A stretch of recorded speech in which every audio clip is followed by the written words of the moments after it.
About our next guest and talk to our next guest, John Pikney, because you've got a book called Unsolved, Exploring the World's Strangest Mysteries. Thanks for coming in this morning, John. Good morning to you. Wow, that's some spooky stuff going on there, but your book is certainly an interesting read. What made you actually start delving into this side of things? Well, it all started when I was 19 years old, actually, and I had a very vivid dream in which I was driving along a country road and it was dusk, rain was falling, came to the top of a hill, topped the hill, and there was a little green truck down below, and I stepped on the brakes and smashed into the back of the truck. So it was such a terrible dream. I'd never had a dream like it before.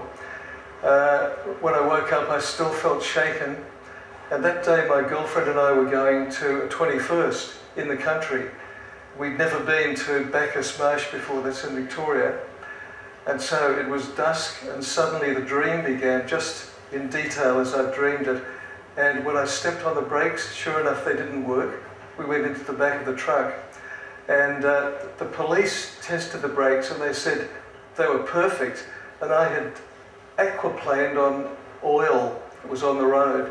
So somehow I realized that in that dream I'd seen in some way that about 20 hours ahead that oil would be deposited on the road. And that's what made me interested in this whole thing.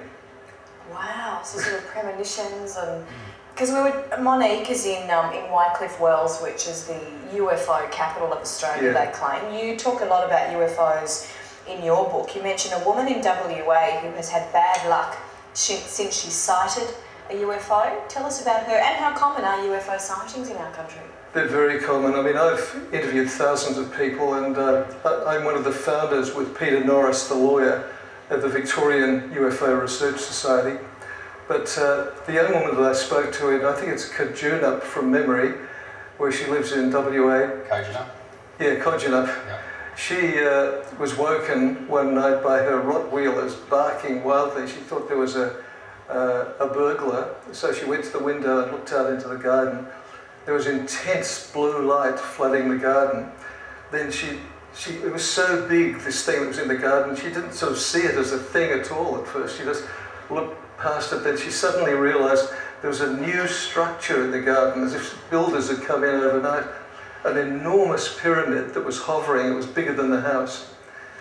Anyway, she stood there looking at it, very frightened, and the dogs were going berserk. And that was about it as far as she was concerned. And I asked her, as I'll normally do with people, I said, did you have any physical effects that came on afterwards? Because this often happens with UFO encounters.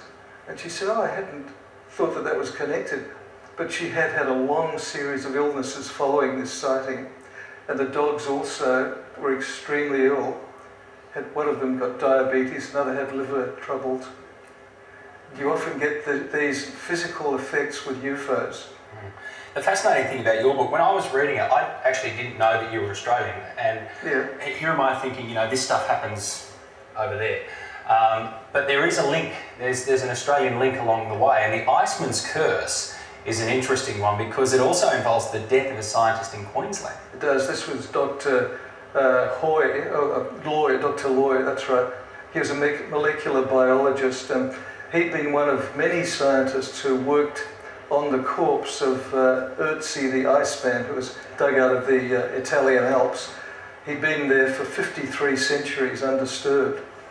But as soon as he was taken out, an amazing thing started to happen because scientist after scientist who was involved in either taking samples from him or photographing him, or the man who made a documentary about him, all of them died in rather odd circumstances.